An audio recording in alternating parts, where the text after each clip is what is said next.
بسم اللہ الرحمن الرحیم۔ شروع اللہ کا نام لے کر جو بڑا مہربان نہایت رحم والا ہے۔ جو چیزیں آسمانوں میں ہیں اور جو چیزیں زمین میں ہیں سب اللہ کی تسبیح کرتی ہیں، اور وہ غالب ہے، حکمت والا ہے۔ وہی تو ہے جس نے کفار اہل کتاب کو پہلی لشکر کشی پر ہی ان کے گھروں سے نکال دیا۔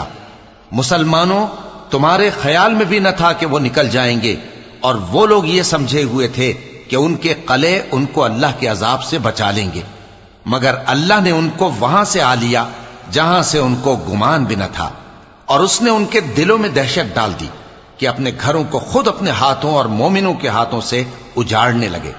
تو اے بصیرت کی آنکھیں رکھنے والو، عبرت حاصل کرو۔ اور اگر اللہ نے ان کے بارے میں جلا وطن کرنا نہ لکھ رکھا ہوتا تو ان کو دنیا میں بھی عذاب دے دیتا، اور آخرت میں تو ان کے لیے آگ کا عذاب تیار ہے ہی۔ یہ اس لیے کہ انہوں نے اللہ اور اس کے رسول صلی اللہ علیہ وآلہ وسلم کی مخالفت کی، اور جو شخص اللہ کی مخالفت کرے تو اللہ اسے سخت عذاب دینے والا ہے۔ مومنوں، کھجور کے جو درخت تم نے کاٹ ڈالے یا ان کو ان کی جڑوں پر کھڑا رہنے دیا، سو یہ اللہ کے حکم سے تھا، اور اس سے مقصود یہ تھا کہ وہ نافرمانوں کو رسوا کرے۔ اور اے مسلمانوں، جو مال اللہ نے اپنے پیغمبر کو ان لوگوں سے جنگ کے بغیر دلوایا ہے اس میں تمہارا کچھ حق نہیں، کیونکہ اس کے لیے نہ تم نے گھوڑے دوڑائے نہ اونٹ، لیکن اللہ اپنے پیغمبروں کو جن پر چاہتا ہے غالب کر دیتا ہے، اور اللہ ہر چیز پر قادر ہے۔ جو مال اللہ نے اپنے پیغمبر صلی اللہ علیہ وآلہ وسلم کو بستیوں والوں سے دلوایا ہے وہ اللہ کے اور پیغمبر کے قرابت والوں کے اور یتیموں کے اور حاجت مندوں کے اور مسافروں کے لیے ہے، تاکہ جو لوگ تم میں دولت مند ہیں انہی کے ہاتھوں میں نہ گردش کرتا رہے، اور جو چیز تم کو پیغمبر صلی اللہ علیہ وآلہ وسلم دیں وہ لے لو، اور جس سے منع کریں اس سے باز رہو، اور اللہ سے ڈرتے رہو، بے شک اللہ سخت عذاب دینے والا ہے۔ اور ان ضرورت مند مہاجروں کے لیے بھی جو اپنے گھروں اور مالوں سے خارج اور جدا کر دیے گئے ہیں، جو اللہ کے فضل اور اس کی خوشنودی کے طلبگار اور اللہ اور اس کے پیغمبر کے مددگار ہیں، یہی لوگ سچے ہیں۔ اور ان لوگوں کے لیے بھی جو مہاجرین سے پہلے اس گھر یعنی مدینے میں مقیم ہیں اور ایمان میں مضبوط ہیں، اور جو لوگ ہجرت کر کے ان کے پاس آتے ہیں وہ ان سے محبت کرتے ہیں، اور جو کچھ ان کو ملا اس سے اپنے دل میں کچھ خواہش اور خلش نہیں پاتے، اور ان کو اپنی جانوں پر مقدم رکھتے ہیں خواہ وہ خود بھی فاقے سے ہوں۔ اور جو شخص خود غرضی سے بچا لیا گیا تو ایسے ہی لوگ بامراد ہیں۔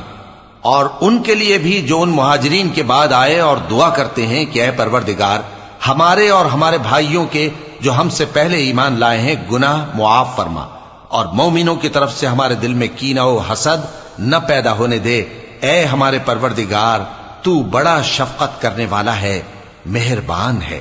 کیا تم نے ان منافقوں کو نہیں دیکھا جو اپنے کافر بھائیوں سے جو اہل کتاب ہیں کہا کرتے ہیں کہ اگر تم جلا وطن کیے گئے تو ہم بھی تمہارے ساتھ نکل چلیں گے، اور تمہارے بارے میں کبھی کسی کا کہا نہ مانیں گے، اور اگر تم سے جنگ ہوئی تو تمہاری ہی مدد کریں گے، مگر اللہ ظاہر کیے دیتا ہے کہ یہ جھوٹے ہیں۔ اگر وہ نکالے گئے تو یہ ان کے ساتھ نہیں نکلیں گے، اور اگر ان سے جنگ ہوئی تو یہ ان کی مدد نہیں کریں گے، اور اگر مدد کریں گے بھی تو پیٹ پھیر کر بھاگ جائیں گے، پھر ان کو کہیں سے بھی مدد نہ ملے گی۔ مسلمانوں، تمہاری ہیبت ان لوگوں کے دلوں میں اللہ سے بھی بڑھ کر ہے، یہ اس لیے کہ یہ سمجھ نہیں رکھتے۔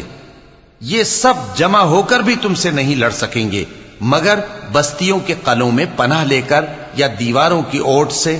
ان کے آپس میں بھی بڑی لڑائی رہتی ہے، تم خیال کرتے ہو کہ یہ اکٹھے ہیں، حالانکہ ان کے دل پھٹے ہوئے ہیں۔ یہ اس لیے کہ یہ بے عقل لوگ ہیں۔ ان کا حال ان لوگوں کا سا ہے جو ان سے کچھ ہی پیشتر اپنے کرتوت کی سزا کا مزہ چکھ چکے ہیں، اور ان کے لیے دکھ دینے والا عذاب تیار ہے۔ منافقوں کی مثال شیطان کی سی ہے کہ انسان سے کہتا رہا کہ کافر ہو جا، پھر جب وہ کافر ہو گیا تو کہنے لگا کہ مجھے تجھ سے کچھ سروکار نہیں، مجھ کو تو اللہ رب العالمین سے ڈر لگتا ہے۔ تو دونوں کا انجام یہ ہوا کہ دونوں دوزخ میں جائیں گے، ہمیشہ اس میں رہیں گے، اور بے انصافوں کی یہی سزا ہے۔ اے ایمان والو، اللہ سے ڈرتے رہو اور ہر شخص کو دیکھنا چاہیے کہ اس نے کل یعنی آخرت کے لیے کیا سامان بھیجا ہے، اور ہم پھر کہتے ہیں کہ اللہ سے ڈرتے رہو، بے شک اللہ تمہارے سب اعمال سے خبردار ہے۔ اور ان لوگوں جیسے نہ ہو جانا جنہوں نے اللہ کو بھلا دیا تو اللہ نے انہیں ایسا کر دیا کہ وہ خود اپنے آپ کو بھول گئے۔ یہی لوگ ہیں نافرمان۔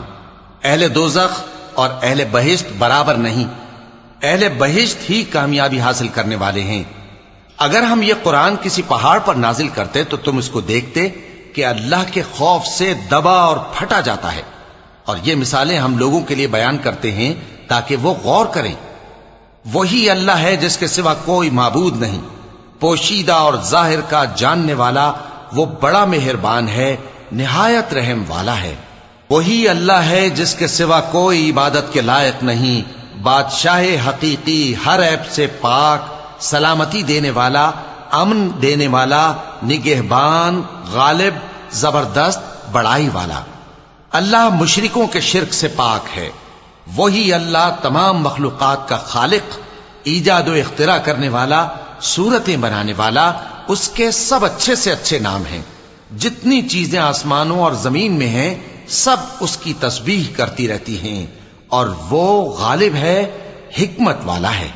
صدق اللہ العظیم۔